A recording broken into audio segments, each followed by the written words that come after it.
ناظرین، میاں طاہر، میں آج آپ کو بجٹ کی کچھ خبریں ہیں جو بجٹ کل پیش ہو رہا ہے، آج ہی اس کی کچھ خبریں بتاتا ہوں۔ بہت سی خبریں آپ تک پہنچ چکی ہوں گی، لیکن میرے پاس کچھ اتھینٹک اور بڑی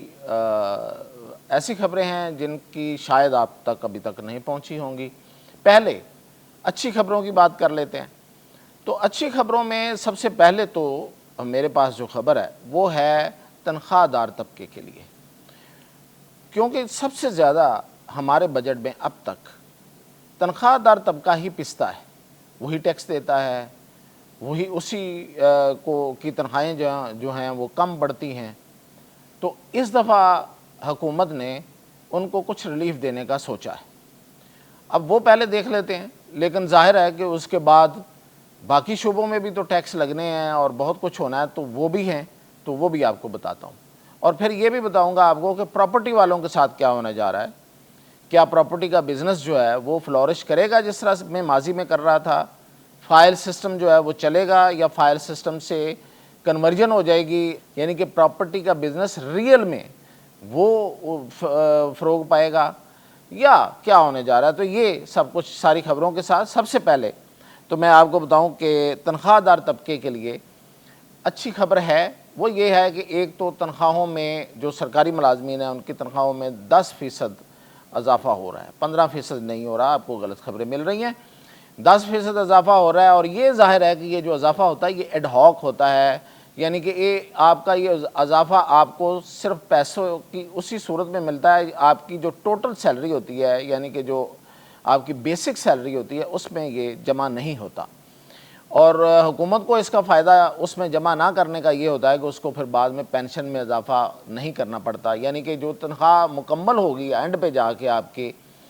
اس پر آپ کو پینشن ملتی ہے، تو وہ جو بیسک سیلری ہے وہ ادھر ہی رہے گی، یہ 10% اوپر اضافہ ملے گا آپ کو۔ تو یہ ہے۔ اور دوسرا یہ کہ پینشن والوں میں کی جو پینشنر ہیں ان کی 7.5% پینشن میں اضافہ ہو رہا ہے۔ یہ بھی ایک خبر ہے، اس مہنگائی کے دور میں کچھ مل جائے یہی کافی ہے۔ اور سب سے بڑی بات یہ ہے کہ جو ٹیکس لگائے گئے تھے، کیونکہ اس پہ بڑی تنقید ہوئی، بڑی لیدے ہوئی، ایون IMF نے بھی یہ کہا کہ بھئی آپ یہ جو تنخواہ دار طبقہ ہے اس کو اگر آپ اتنا زیادہ سکویڑ دیں گے تو یہ تو بائنگ پاور لوگوں کی ختم ہو جائے گی، لوگ خریداری نہیں کریں گے، چیزیں نہیں، کاروبار کیسے پھر چلے گا۔ تو اس پہ پھر اب انہوں نے یہ کیا ہے کہ تنخواہوں پہ 1 لاکھ اگر آپ کی تنخواہ ہے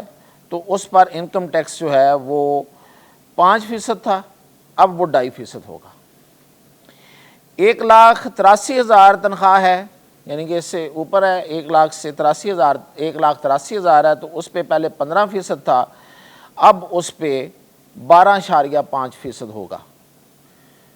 تو اس طریقے سے یہ کم ہو گیا، 2.5% کم ہو گیا۔ 2,67,000 اگر آپ کی سیلری ہے، تنخواہ ہے، تو اس پہ 25% کم ہو گیا، اور اب یہ 22.5% ہوگا۔ 3,33,000 ماہانہ اگر آپ کی تنخواہ ہے تو 30% کم کر کے اس کو 27.5% پہ لے آئے ہیں، اور 3,33,000 سے زائد تنخواہ جو ہے اس پہ 2.5% کمی کی گئی ہے صرف۔ اور اگر آپ کی تنخواہ 5 لاکھ سے زیادہ ہے تو اس پہ کوئی کمی نہیں کی گئی، وہ 33% آلریڈی ہے، وہ چلے گا۔ البتہ یہ ہے کہ 50,000 والی تنخواہ جو ہے اس پہ بالکل ٹیکس ختم کیا جا رہا ہے۔ تو یہ ایک اچھی خبر تھی۔ اور ایک اور جو خبر اچھی آپ کے خیال میں ہو سکتی ہے وہ یہ ہے کہ قومی پلان ایک پیش کیا جا رہا ہے اس بجٹ میں، اور اس کے تحت بڑا روزی قسم کا، بڑا زبردست قسم کا پلان دیا جا رہا ہے۔ اس پہ عمل درآمد ہو سکتا ہے یا نہیں، کیونکہ یہ 5 سالہ پلان ہے ویسے۔ تو اس میں یہ ہے کہ جی جو غربت کی شرح ہے وہ 12% کم کرنے کی کوشش ہے ان کی، اور شرح خواندگی کو 85% بڑھانے کی کوشش ہے، یعنی کہ پڑھے لکھے لوگوں کی۔ تو برآمدات جو ملک سے باہر بھیجنا ہے 63 ارب ڈالر تک یہ لے جانا چاہتے ہیں، اور مہنگائی کی شرح جو ہے وہ 6.2 تک رکھنا چاہتے ہیں کہ اتنی ہی مہنگائی رہے۔ بے روزگاری جو ہے اس کی شرح 5% جو ہے وہ رہے، اس سے زیادہ نہ ہو، اور تعلیمی اخراجات پر زیادہ خرچ کیا جائے گا اور پتہ نہیں اس طرح کی بہت سی اور چیزیں ہیں جو شاید آپ سننا بھی نہیں چاہتے کیونکہ یہ ہونی کم ہی ہوتی ہیں۔ البتہ یہ ہے کہ فی کس آمدنی جو ہے یعنی کہ آپ کی ہر بندے کی کم از کم آمدنی، اس کو فی کس آمدنی کہتے ہیں، وہ یہ کہتے ہیں کہ یہ $2000 تک لے جائیں گے۔ یہ کوئی زیادہ مشکل کام نہیں ہے، یہ اگر آپ کی انڈسٹری لگ جائے تو اس میں یہ آسانی ہو سکتی ہے۔ اس کے علاوہ جو ٹیکسز میں کمی ہو رہی ہے وہ یہ ہے کہ جو بڑے سرمایہ کار تھے، بڑی کمپنیاں ہیں جو پیسے بہت بناتی ہیں، ان پہ اب یہ سپر ٹیکس کم کر رہے ہیں، تو ان پہ بھی سپر ٹیکس کم ہوگا تو شاید کوئی تھوڑا سا فرق عام آدمی کو بھی پڑ جائے گا، کیونکہ یہ بڑی کمپنیاں جو ٹیکس دیتی ہیں وہ ہمارے پیسوں سے ہی دیتی ہیں، وہ خود سے اپنی جیب سے تو دیتے نہیں ہیں، تو اس میں یہ کمی لا رہے ہیں۔ اور مختلف اس کی ہیں کہ کتنے پہ کتنا ہوگا، میرا نہیں خیال کہ آپ کو اس میں انٹرسٹ ہے۔ اور ایک جو اور اہم بات ہے وہ یہ ہے کہ یہ جو پراپرٹی کی بڑی بات ہو رہی تھی، تو پراپرٹی پہ یہ فیڈرل ایکسائز ڈیوٹی جو ہے اس کو تو ختم کر رہے ہیں، لیکن کیپٹل گین ٹیکس جو ہے وہ 15% سے بڑھا کر 30% کر رہے ہیں۔ چلیں اس کا مطلب سمجھا دیتا ہوں آپ کو، نہیں اس طرح سمجھ لیں۔ پراپرٹی فیڈرل ایکسائز ڈیوٹی تو ختم ہو گئی، تو اس کا مطلب یہ ہے کہ اگر میں نے پلاٹ خریدنا ہے تو ایک دفعہ میرے نام ٹرانسفر ہوگا تو اس پہ وہ کوئی ڈیوٹی نہیں ہے لیکن جب میرے پاس آ جائے گا اور میں اس کو آگے بیچنا چاہوں گا، پہلی ٹرانسفر جو ہے اس پہ وہ فیڈرل ایکسائز ڈیوٹی جو ہے وہ ختم ہو گئی، لیکن کیپٹل گین ٹیکس جو ہے یعنی کہ میرے پاس آ گیا، اب میں اس کو آگے بیچنا چاہوں گا تو پھر اس پہ مجھے 30%، پہلے 15% دینا پڑتا تھا، اب 30% دینا پڑے گا۔ تو یہ بیسیکلی ہوا کیا ہے، میں آپ کو مزید آسان کرتا ہوں کہ یہ جو ہاؤسنگ کالونیاں بناتے ہیں نا لوگ، اور اس میں جو فائل سسٹم ہوتا ہے، فائل سسٹم کیا ہوتا ہے کہ آپ کے پاس زمین ہے فرض کریں 25 ایکڑ، تو آپ نے فائلوں میں وہ 50 ایکڑ بیچ دی، یعنی کہ فائلیں بیچ دیں۔ اب فائل سسٹم یہ ہوتا ہے کہ آپ فائل بیچتے ہیں، اس کی قیمت بڑھتی ہے، میں نے فائلیں خریدی 4، میں نے آگے اس کو بیچ دیا، فرض کریں میں نے 50 ہزار میں خریدی، میں نے آگے اس کو 70 ہزار میں بیچ دیا، کچھ دیر بعد پھر وہ آگے 80 ہزار میں بک گئی۔ تو اس طرح وہ پراپرٹی جو ہے وہ حالانکہ اتنی پراپرٹی ہے بھی نہیں، لیکن اس کی قیمت جو ہے وہ پتہ نہیں کتنے گنا چلی جاتی تھی، تو ایک جوا، تو یہ ختم ہو جائے گا، اس کو ڈسکریج کیا ہے، یہ اچھی بات ہے۔ اور اس میں جو بہتری کی آپ کو خبر ہے وہ یہ ہے کہ اسی مہینے میں، یہ بجٹ میں پتہ نہیں وہ پیش کرتے ہیں کہ نہیں کرتے، اسی مہینے میں کنسٹرکشن کا ایک یہ پیکج لا رہے ہیں۔ کنسٹرکشن جو ہے یعنی کہ آپ نے پلاٹ لیا، آپ نے اس پہ گھر بنایا، اس میں آپ کو رعایتیں آ رہی ہیں، اس میں ٹیکس اور باقی چیزیں، اور جو مٹیریل ہے، کنسٹرکشن مٹیریل ہے، سریا ہے، سیمنٹ ہے، بجری ہے، اس میں اینٹیں ہیں، اس پہ جو ٹیکس ہے وہ کم کر رہے ہیں، اس سے وہ سستی ہو جائیں گی، یعنی کہ آپ کو سریا سستا ملے گا، سیمنٹ، ریت یہ سستی ملیں گی، تو اس طریقے سے آپ کا گھر بنانا شاید آسان ہو جائے گا۔ اور اگر آپ یہ بزنس کر رہے ہیں یعنی کہ آپ گھر بنا کے بیچ رہے ہیں تو وہ فائدے میں ہوگا، صرف جو فائلیں بیچنے والے جو ہیں وہ نقصان میں چلے جائیں گے، وہ بزنس تقریباً آپ ختم ہی سمجھیں۔ یہ گھر بنا کے بیچنے والوں کا بزنس جو ہے وہ بڑھے گا، اور جو بڑے پیسوں والے ہیں جنہوں نے یہ کام ہی یہ شروع کیا ہوا تھا، وہ اب جائیں، حکومت کی کوشش یہ ہے کہ وہ اب جائیں انڈسٹری کی طرف، تاکہ وہ انڈسٹری لگائیں، انڈسٹری میں لوگوں کو روزگار ملے اور وہاں سے وہ پیسے کمائیں۔ بڑے بڑے انڈسٹریلسٹ نے اپنی انڈسٹریاں بند کر کے وہاں سے پیسہ نکال کے انہوں نے اس طرف آگے تھے کہ یہ تو دن دگنی اور رات چگنی، اور بدنی چوگنی بھی کیا 10 گنا اس میں فائدہ تھا، راتوں رات بندہ امیر ہو جاتا تھا اس طرح کی فائلیں بیچ کے۔ تو اب اس کو ڈسکریج کیا جا رہا ہے، تو یہ ایک اچھی خبر ہے۔ اب اس میں تھوڑی سی سخت خبریں یہ ہیں کہ یہ جو ٹیکس جو ہے وہ کچھ لگانے جا رہے ہیں، اور وہ ٹیکس جو ہے وہ 500 ارب روپے کے نئے ٹیکس ہیں۔ اس میں پیٹرولیم پر لیوی کو بڑھا رہے ہیں، $2.50 آپ 1 لیٹر خریدیں گے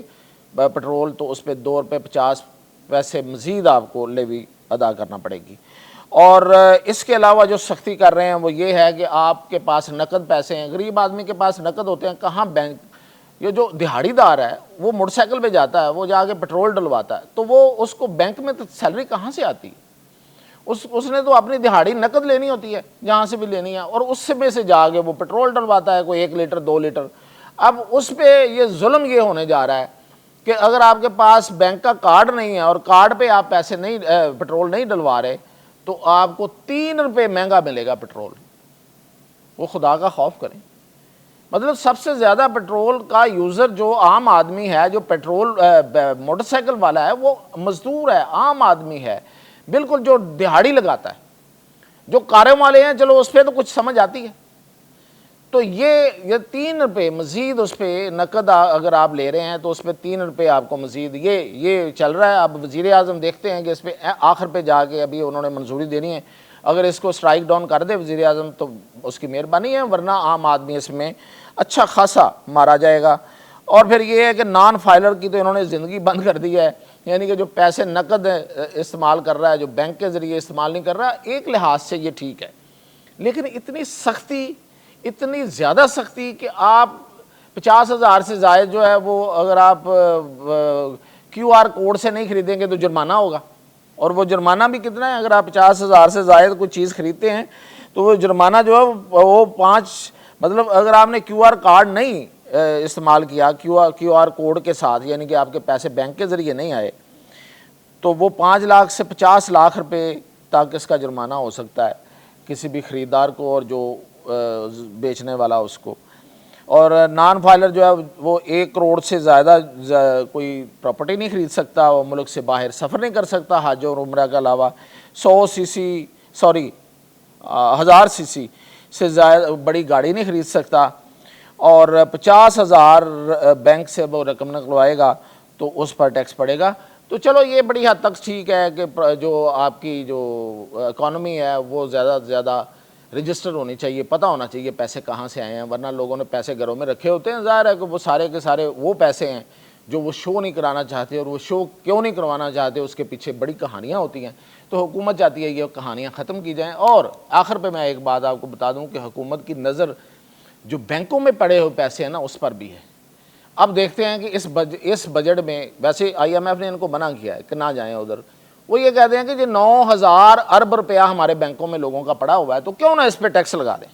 1% ہی لگا دیں تو وہ کہاں تک جائے گا. تو IMF نے پہلی دفعہ کوئی اچھی بات کی ہے, انہوں نے کہا کہ بھئی یہ جن لوگوں کے پیسے پڑے ہوئے, جو دولت پڑی ہوئی ہے, جو ویلتھ ہے, انہوں نے ٹیکس دے کے ہی رکھے ہوئے ہیں نا. اگر بینک میں پڑے ہوئے ہیں تو ٹیکس دیا ہوا ہے, سیدھی سی بات. تو اس میں مزید ٹیکس کیوں لگاتے ہیں آپ لوگوں کو, کیوں ڈسکریج کرتے ہیں کہ وہ ویلتھ نہ بنائیں. لیکن ان کی نظر ہے. تو یہ اب تک کی تھی اپڈیٹ, مزید اپڈیٹ کے ساتھ حاضر ہوں.